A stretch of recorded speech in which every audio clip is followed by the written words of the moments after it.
Bismillahirrahmanirrahim. Lecture number three. Uh, and lecture number three, we'll be trying to improve the efficiency of the vapor power cycle a little bit more now. Uh, if you imagine, like in a previous lecture, uh, we were trying to improve the efficiency of the Rankine cycle, and that was improving the efficiency of the Rankine cycle and comparing it with the Carnot cycle. Uh, the mean temperature at which the heat is supplied in the Carnot cycle is much better than the mean temperature at which the heat is supplied in the Rankine cycle. That's why the efficiency of the Carnot cycle is more than the efficiency of the Rankine cycle. We try to improve the efficiency of the vapor power cycle, the Rankine cycle, by two of the basic cycles, and that was the superheat cycle and the reheat cycle. There is another common method or common way of increasing the thermal efficiency of the vapor power plant, and that is through regenerative feed water heating, or simply we call it as a regeneration. In a simple Rankine cycle, if you can imagine, like heat is added to the working fluid at much lower temperature, and that is at the exit of the pump or inlet of the boiler, we would call it. Thus, we would try to improve the efficiency by increasing this temperature, and if we have increased this temperature, the thermal efficiency of the Rankine cycle will improve. There are different methods of improving the efficiency or increasing the temperature at which the heat is supplied in a boiler. Uh, if you can imagine, like the state 4 is at the exit of the pump or an inlet of the boiler anyway. So we have to compress, if we can compress the feed water which is coming from state 3 in a pump, and then obviously it is actually compressed isentropically. So if we can compress the feed water isentropically to much higher temperature, as in the Carnot cycle, there would be extremely high pressure, and obviously there would be improved efficiency. There would be obviously the 0.4 will be actually increase, and there would be temperature increase, and F thermal efficiency would be increase. So this kind of a improvement, or this kind of a isentropic compression, is not normally possible, or it is definitely you would need a very high kind of a pressure to increase the pressure of the compressed liquid anyway. So if you can imagine, like we left the liquid at state 4, it was already compressed, and compressing a little bit more of the liquid would require more power, pump power, and obviously the efficiency would definitely not increase. And even if it might not be possible to compress water at such a high pressure. There's another method, like if you can imagine the maximum amount of heat, which is actually the maximum amount of heat which is expending is actually in a steam turbine. So that's the maximum amount of enthalpy which is actually expanding in steam turbine. So that if I'll say, like we are expanding from H1 to H2, so this is the maximum amount of heat as well which the cycle is losing, or which the cycle is actually going through. So if we can, if we can capture this amount of heat, or if we can harness this amount of heat and amount of heat from the turbine, and then put this heat into the uh, state number 4, if I would say, then the efficiency of the turbine, or the efficiency of the cycle would increase. What I mean to say, like the maximum amount of heat is expanding in a turbine, or maximum amount of the enthalpy is expanding in a turbine. If it is possible to have a heat exchanger which actually surround from the turbine, and we can get some of the heat which is actually expanding in a turbine, and then putting that heat which was in a turbine into the feed water which is going from state number 4, then in that case we will raise the temperature of state number 4, and by increasing the temperature at state number 4 we will increase the thermal efficiency. But there are two difficulties. First, it is difficult to design such a heat exchange, which we would be actually building around the turbine periphery. So that would be definitely a little bit difficult. And even if we do so, there would be increase in a moisture content of the steam at the final stage of the turbine. So already, if it is actually expanding from state one enthalpy H1 to H2, and we have taken some of the enthalpy out of the system, so obviously there will be obviously when it is expanded as state number two, there will be less amount of heat and there will be increased amount of moisture. So practically, this kind of a solution is not possible in a Rankine cycle. However, this kind of a solution, or this kind of a regeneration, or this is called as regeneration. This kind of a regeneration is possible in a Stirling cycle, but the working fluid in a Stirling cycle is normally gas, so it is possible in a gas turbine or a gas periphery rather than the steam one. Then there is another practical solution of it as well, or practical regeneration, we will call it. Again, if I'm saying like steam is expanding from state one to state two, and the maximum enthalpy drop in a Rankine cycle is from state number one to state number two, and that is steam expanding. So the in a practical regeneration, uh, when steam is expended in a steam is expanded from state number one to state number two, some of the steam some of the steam is bleeded out, or some of the steam is taken out at some of the at particular I would say like state, and that is mixed with the feed water. So if I'm saying like if I'm expanding from state number one to state number two, some of the steam is actually taken out from the turbine and it is actually mixed with the feed water heat. Mixed with the feed water. Uh, this kind of a solution, or this kind of the thing, we call it as a feed water heating, and by doing so, the temperature of the stream is actually increased. So the practical regenerative process in a steam power plant is accompanied by bleeding some of the steam from the turbine at a various point. This steam is used to heat the feed water, which is coming from 3 to 4. The device where the feed water is heated is called as a regenerator, or normally we would call it as a feed water heater. This is actually a practical solution of a regeneration, or it is actually a practical solution from which the temperature at the exit of the core, or exit of the turbine, exit of the pump, is actually increased from this point to further to the higher point. So normally regeneration, it's also improve the efficiency, and it also provide the convenient mean of deaerating the water. It is normally the removing of the air that is leak into the condenser to prevent the corrosion in the boiler.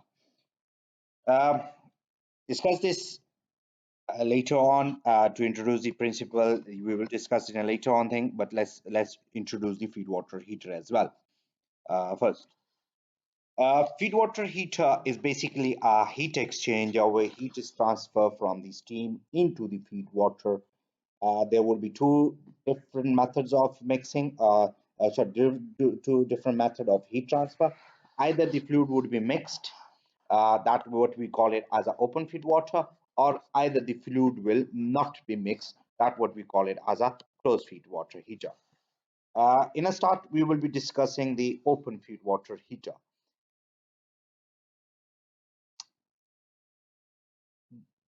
This is the schematic diagram of a vapor power cycle with one open feed water heater.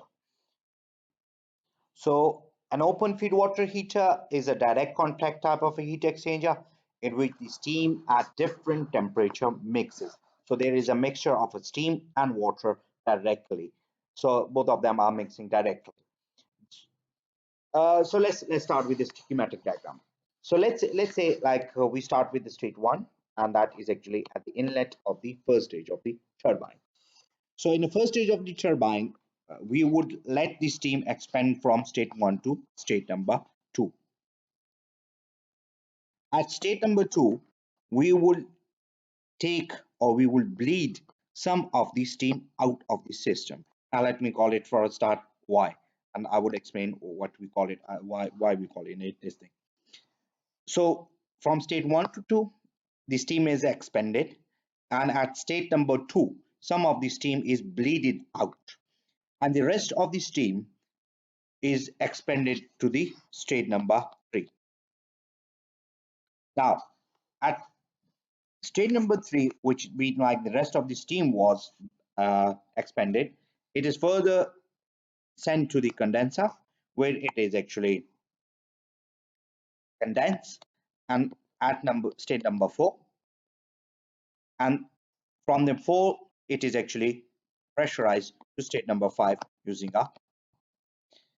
Now the steam which is coming from state number 2, and the steam which is coming, or the feed water, what we call it, the feed water, which is after the pump, which is coming from the pump exit of the pump at state number 5, it is both mixed in a heat exchanger, and we call that heat exchanger as open feed water heater. So that means like the steam which is bleeded out at state number 2, steam over here, and the feed water which is coming from state number 5 is mixed in an open feed water heater at this point. Now the steam will actually transfer its energy, total energy, to the feed water, and the steam itself will be changing its phase from steam to water, and the temperature of the water at state number 5 was initially will increase. So at the exit of state number 6, we will be having a steam which, oh, sorry, we will be having a feed water which will be having a high temperature than the feed water which was coming at state number 5. Now we have got again a saturated water at state number 6. Now we will be using another pump, and we will be having another pressurizing the feed water from state number 6 to state number 7. Now state number 7 itself is inlet of the boiler, and we would be transferring heat into the from the boiler to the feed water from 7 to 1. So this is what we call it as a regenerative vapor power cycle. Let me do it again, so that's a little bit more easy to understand. So at the inlet of the turbine, we have got steam. The steam is expended at the first stage of this turbine. Some of the steam is bleeded out at state number 2, and it is directed to open feed water heater. The rest of the steam is expended to the second stage, and it is exiting the second stage of the turbine at state number 3. Now from the steam which is exiting at state number 3 is actually directed towards the condenser, and it is actually condensed from 3 to 4, and we are having a condensed liquid or feed water at state number 4. Now this water, this condensate, is pumped from 4 to 5, and we are having a pressurized feed water at state number 5. Now the steam which is coming at state from at 2 is mixed with the water which is coming, feed water which is coming from the exit of the pump in an open feed water heater. The heat will be transferred from the steam to the open feed water, and the temperature of the feed water will rise while the phase of the steam will be changing. So at the exit of the open feed water heater, we will be high temperature feed water. Now this feed water, when we exiting the open feed water heater, is again in a saturated state. And so again, we will be using a pump, which will be pumping this feed water from 6 to 7. Now we are at the exit of the pump and inlet of the boiler. So that means like we would be transferring or we will be generating heat from 7 to 1. Now this is actually a regenerative regenerative vapor power cycle using one open feed water heater. Now let's refer to a TS diagram over here. So let's say at state number 1, we have got a superheated steam, and at superheated steam, it is expanded to state number 2. When it is expanded at state number 2, some of the steam, as we said earlier, is bleeded out, and rest of the steam is expanded to state number 3. So we are having steam which is expanded from state 1 to 2. Some of the steam is bleeded out state number 2, and the rest of the steam is expanded to state number 3. Now at state number 3, the steam is directed to the condenser, where it is condensed to state number 4 to a saturated liquid. So we are at the inlet of the pump now. So now from 4 to 5, the steam is compressed, and steam is compressed to a exit pressure which is actually higher than the 4 now. Now 5 at state 5 and state number 2 is over here at the inlet of the open feed water heater. Now the steam which is bleeded out at state number 2 is mixed with the feed water which is coming from state number 5. Now the steam will transfer its heat to the feed water. The temperature at 5 will increase, while the phase of the steam will actually change from the steam towards the liquid. So that means like the temperature at 5 will increase, while the phase from 2 to 6 will actually convert from the steam towards the liquid. So heat is transferred from 2 to 6, while temperature is increased from 5 to 6 now. So at the exit of the feed water heater, we would be having a saturated liquid. So now we have got a saturated liquid over here.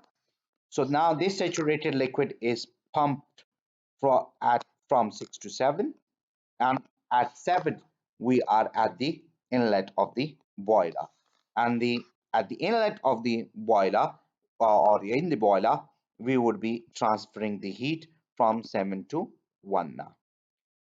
So that's what actually the regeneration TS diagram would be.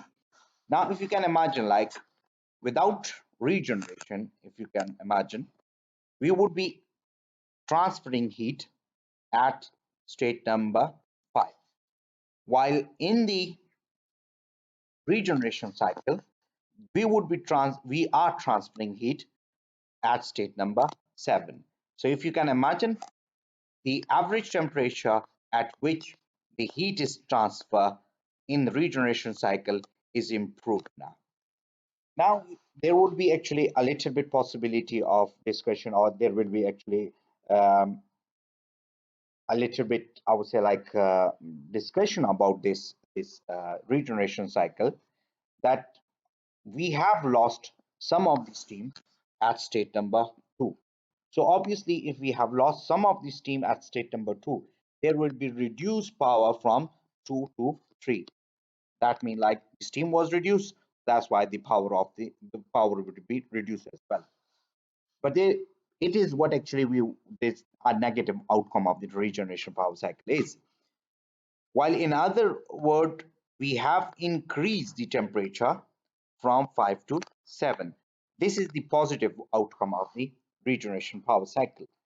So in practical, the operating condition are such that the reduction in heat added more than the offset the decrease in the network developed.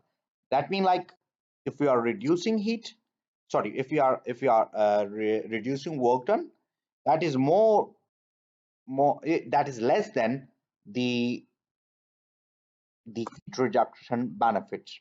So that means like resulting in the increased thermal efficiency of the regenerative power vapor power cycle. Now going towards the total mass and energy balance. Obviously, if we are looking for the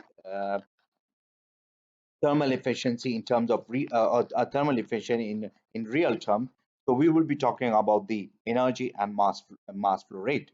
So let's start with the mass flow rate itself. So first thing first, like find the thermal efficiency of the power cycle. We need to find the mass flowing as well, or in other words, what we need to say like the energy which would be definitely flowing with the mass.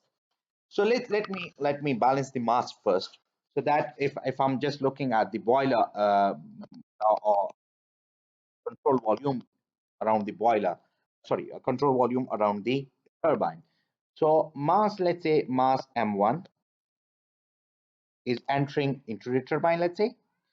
Ma Mass M2 is bleeded out from the first stage, after the first stage of the turbine, and mass M3 is expanding into the second stage of the turbine.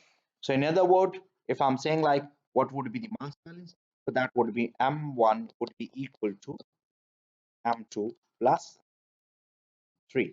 So that's what actually we could say like this is what we got it at the mass balance. So let me divide this total mass, the total equation with M1, which is the total mass entering into the total mass of the system itself, or even the mass entering into the turbine. So let's say like if I divide with M1, so that will be M1 divided by M1, so 1, and that would be M1, and that would be, sorry, M1 as well. So that means like 1 equal to M2 divided by M1 plus M3 divided by M1. So now, as we were discussing the regenerative power cycle, we were saying like there is actually a fraction of mass which is bleeded out. So that means like if I'm saying like M2 by M1, so in this is the word which we would be calling at, or this is the thing which we call it as the fraction of the total mass M2 by M1. This is the fraction of the total mass bleeded out. So that means like if I'm saying like some of the mass is bleeded out from state 2, or in other words, fraction of the mass bleeded out at state 2, that means like that would be M2 by M1. So let me call this fraction, another word which mean like 1 would be equal to, and let me call this fraction as Y, and that is plus M3 by M1. I'm sorry for that. That is, so that means like if I'm saying like M1 mass is entering, so there will be a fraction of mass Y would be bleeded out at state number 2. Now that means that leave us at M3 by M1, which is left at state number 3. So that means like that would be 1 minus Y.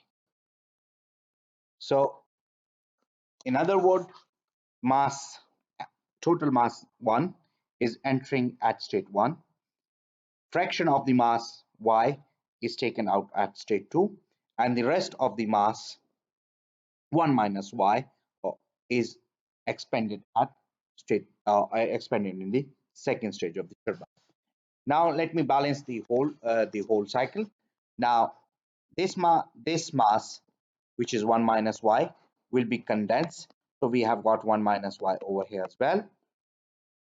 At state 4, it will be compressed. So we have got 1 minus Y over here as well at state number 5. So we are having Y from state number 2 and 1 minus Y from state number 5. So at the exit of 6, we will be having the total mass. So this is what we call it as the mass balance of the whole cycle, or mass balance of the whole regenerative cycle, So in that case, the total mass of the system is conserved. The total mass is already conserved now. Now let's talk about the energy itself, or let's have an energy balance of the system.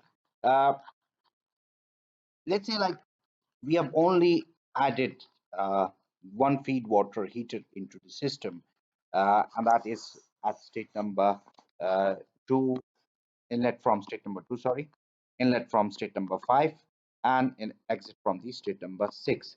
So let's balance this. So having a control volume around the feed water heater. So if I'm balancing this, the energy balance of the open feed water heater and ignoring the kinetic and potential energy, so that would be, if I would say like there would be energy which is coming at state number two, that would be energy Y H2. There would be energy which would be coming at state number five, that would be plus 1 minus Y H5, and there would be energy which would be leaving at state number 6.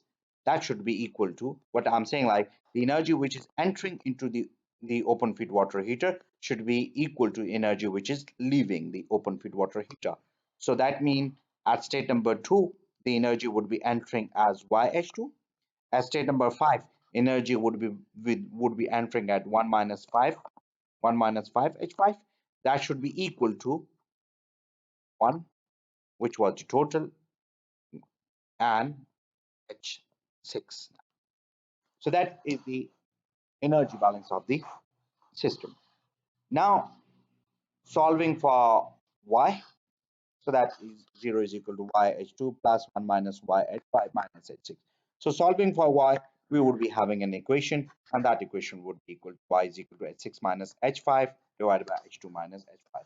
Make sure you always try to balance the energy and mass, even if you're solving it in your exam.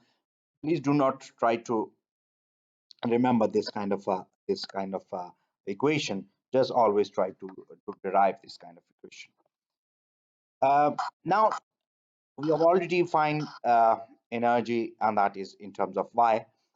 We can now proceed towards the finding the power of the turbine, and net power of the cycle as well, and also the pump work as well. So let's say like if I'm saying like the net power of the turbine, so there would be two power in a turbine. One would be from state 1 to state 2, and one would be from 2 to 3. So that is in a first stage, and thus the 2 to 3 is in a second stage. But if you remember, like from when we were expanding from state 1 to state 2, that was with the total mass, that was total 1. At state 2 we bleeded some of the mass, so that means like when we are expanding from state 2 to 3, the mass is reduced, and that is 1 minus y mass. So we would be expanding from 2 to 3 in a reduced mass. So there would be definitely some effect of on a work done of the turbine. So work done of the turbine would be H1 minus H2, that is expanding in the first stage, and 1 minus Y, H2 minus H3. So that is expanding, the second stage is expanding in a reduced mass. Uh, Similarly, there would be a pump work as well. So the first pump work is from 4 to 5. So first pump work is from 4 to 5. And if you remember, that is with the reduced mass. That is 1 minus y. And in the second pump work, which is from 6 to 1. So at 6 we have got total energy, total mass, sorry. So that we mean like there would be a pump work from the on the total mass of the system, total mass in the system. So pump work from 6 to 7 is the total enthalpy, while pump work from 4 to 5, that was with the reduced mass, that is 1 minus y. Similarly, there is actually Q in, and that Q in is from state 1 to state number 7 to 1 in a turbine. and there was a heat transfer out of the system, and that heat transfer was from 3 to 4, 3 to 4, and that was 3 to 4 with the reduced mass. So 3 to 4 is it with the reduced mass. This is the total energy balance of the regenerative power cycle with one open feed water heater. So now if you can like having multiple open feed water heater, you can solve the this thing with the same method. Now let's move to the closed feed water heater. So as the name suggests, and talk about it earlier as well, in a closed feed water heater, there will be no mixing of steam and feed water in a feed water heater itself. So there will be only and only heat transfer from the steam to the feed water rather than mixing the feed water itself, um, mixing with the feed water itself. That means like as we said in over here, there would be same pressure at state number 2, same pressure at state number 5, and same pressure at state number 6. So that means like the total heat transfer in an open feed water heater is at a constant pressure, in which at the pressure at 2, the pressure at 5, and the pressure at 6 are constant, or same, sorry. um, while in closed feed water heater, if we are talking about, the closed feed water heater does not, as it is closed and there is no mixing of the steam. So these can be at a different pressure. Uh, just looking at the schematic, if I would say like uh, there is actually extraction steam. Let's say from the previous diagram, it is coming from state 2, and we are having a feed water, let's say at state number 5. So in a previous case, this steam from 2 and feed water from 5 was mixing, while in closed feed water heater, so steam is coming from 2 while water is coming in a closed channel in from 5. Rather than mixing, the steam is transferring its energy to 5, while at 6, let's say, the temperature is increased, while at other exit, the steam which was coming from 2, it is now has transferred heat now, and it is condensed at this point, let's say state 7. Now, so that means like the heat is transferred from 2 to 7 towards 5 to 6, in which the temperature at 6 increase and the phase of the steam is changed from steam towards the liquid from 2 to 7. Now we have got the condensate in the feed water heater now, closed feed water heater. So that condensate I can either be cascaded backward to join the total mass, or either it would be pumped forward, feed forward to to mix with the feed water over here as well. So there are two methods of dealing with this condensate over here. Either you have to cascade it backward, or either you have to pump feed forward. So cascaded backward and feed forward system. So in a diagram like over here, two different scheme for removing the condensate from the closed feed water heater. Um, Either you have to pump forward, or either you have to put a trap, which mean like you have to the expand it in a trap, and then put it in the lower pressure. For the pump, it is actually put it at the higher pressure. Let's have a look at the schematic diagram of a of a closed feed water heater. So in this regenerative power cycle, we have got one closed feed water heater. In the same manner, let's look at the schematic diagram. Uh, Steam would enter at state 1, and it would be expended in a first stage of the turbine. Some of the steam, now we call it as Y, is bleeded out at state 1, state 2, and the rest of the steam, which is 1 minus Y, will be expended in the second stage of the turbine. This steam 1 minus Y would be actually passing through the condenser and exit at state number 4, while would be pumped at state number 5 to the, the pressure, which would be higher higher from the 4 anyway. Now, as in the previous case, we were trying to mix the stream which is coming from state number 2 with the feed water which was coming from state number 5.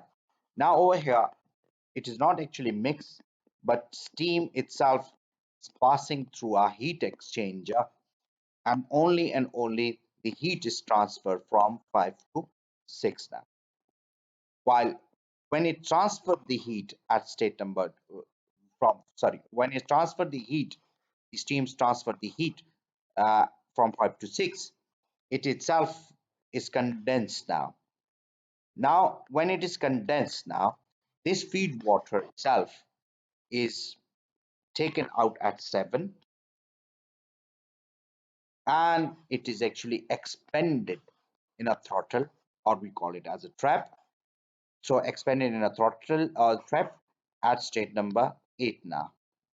Now when it is expended in a throttle or trap, the pressure of the steam is reduced now. Pressure of the condensate is reduced now. The phase has already been changed from steam towards liquid. Now at 8, we are now shifting this condensate towards the condenser now. So that means like what actually we have got Y coming from 2 is actually mixed in a condenser, and from in a condenser there is reduced steam coming, and that is 1 minus Y now. Now mixing this 1 minus Y with this Y, so at the exit of the condenser we will be having total mass 1 over here. So now once we have got 1 over here, the total mass is compressed or pumped at state number 5. Now from 5, the heat is transferred from the steam to 6, the temperature is getting higher, and from 6 actually we are putting that feed water in a steam generator to produce the steam for state number 1. Looking at the TS diagram, it will be a little bit easy to understand. So what we have got over here,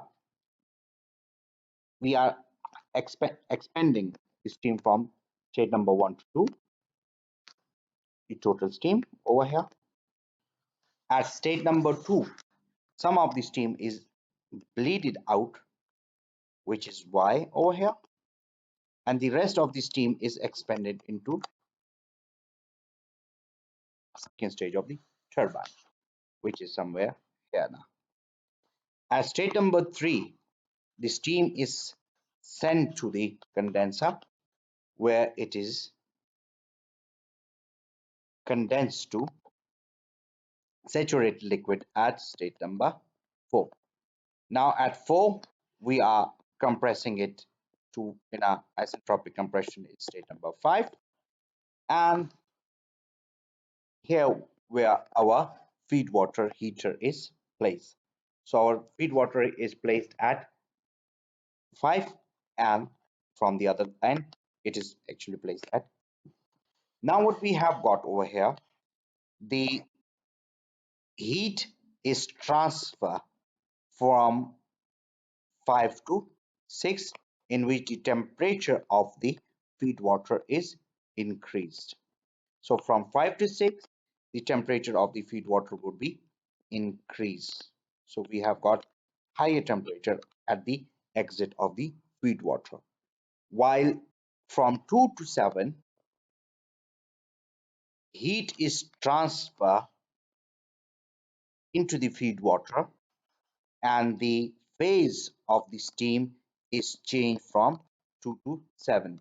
So that means like when we are actually having a steam at 2.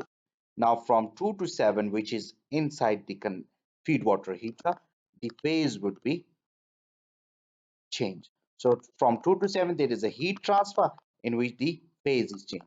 And that heat transfer is actually neutralized by in 5 to 6, in which the temperature will be right. Now at number 7, we have got the condensate over here. Condensate mean like we have got a saturated liquid over here. Now that saturated liquid can either be feed forwarded, in other words, either be pressurized, so we can put into this higher pressure line over here. So you can imagine like over here we have got a liquid water, liquid. So this was our reduced pressure, while over here from 4 to 5 we have already increased the pressure. So now if I'm saying like we have got a steam, sorry, a feed water at 6, which is at higher pressure. Now if you want to put this saturated liquid in a feed water line, you have to increase the pressure. This is called as feed forwarding system when we are using the pump to increase the pressure to put it in a forward line. While there is another method, what we call it as the expansion through a throttle valve. Expanding through a throttle valve would mean like we are expanding from state number 1 and it will be expanded to state number 8 now. Now, the pressure at 8 is the same pressure which is at state number 3, which is the condenser. So that means like from 7 to 8, we are having a throttling process by reducing the pressure of the 7 to a pressure at 8, which is the condenser pressure. Now from 8, we will be putting that condensate back, or the, the condensed water which was in the feed water heater back into the condenser, and from here it was 1 minus y coming up, and from 7 to 8 it was y over here, and when we are exiting at 4 we have the total mass which is at 1. So this is what we call it as the closed feed water heat. Now for the same, in the same manner, we would be balancing our feed water heater and balancing like this. So there is actually the y H2 minus H7. If I say like H2 minus H7 is the heat transfer in from the steam to the feed water heater from 2 to 7, and that is actually at the reduced mass of y, while there is a heat transfer from 5 to 6, which is at the mass 1, total mass 1. So if you can say like that would be y2 minus y7 at y plus h5 minus h6, that would be equal to 0. Balancing for the y, it will actually give you y is equal to h6 minus h5 divided by h2 minus h5. So in the same manner, you can find the work done of the pump, work done of the turbine, heat transfer in a feed water heater as well, and also the heat out of the system and heat into the boiler. Uh, there are multiple feed water heaters. So the thermal efficiency of the Rankine cycle increase obviously as the result of regeneration. This is because the regeneration raises the average temperature at which heat is added to the steam of the boiler, raising the temperature of the feed water before it enters the boiler. Uh, in many large power plants, if I say like there are as many as 8 feed water heater installed. But as we have discussed earlier, the optimum number of feed water heater is always determined from the economical consideration. We cannot, it cannot be, the use of additional feed water heater cannot be justified unless it saves more in fuel cost than its own cost. And obviously, if we have already said about the work done, so if it is saving more in a fuel and not compromising or too much of the work, and obviously not compromising of its own cost, so that obviously there would be justified. So in that case, we can install as many as, like normally in power plant, we can install as many as open feed, 8 feed water heater, and it can be combination of or closed feed water heaters and open feed water heater. Uh, as discussed earlier, the open feed water heater is um, all sometimes used for as a deaerator, removing the trapped air in a cycle. So that's it's sometimes called as deaerator as well, and deaerating open feed water heater as well. Thank you very much. If you have got any question, you can post it into the Google Classroom, and definitely I will be able to answer that one. Have a nice time.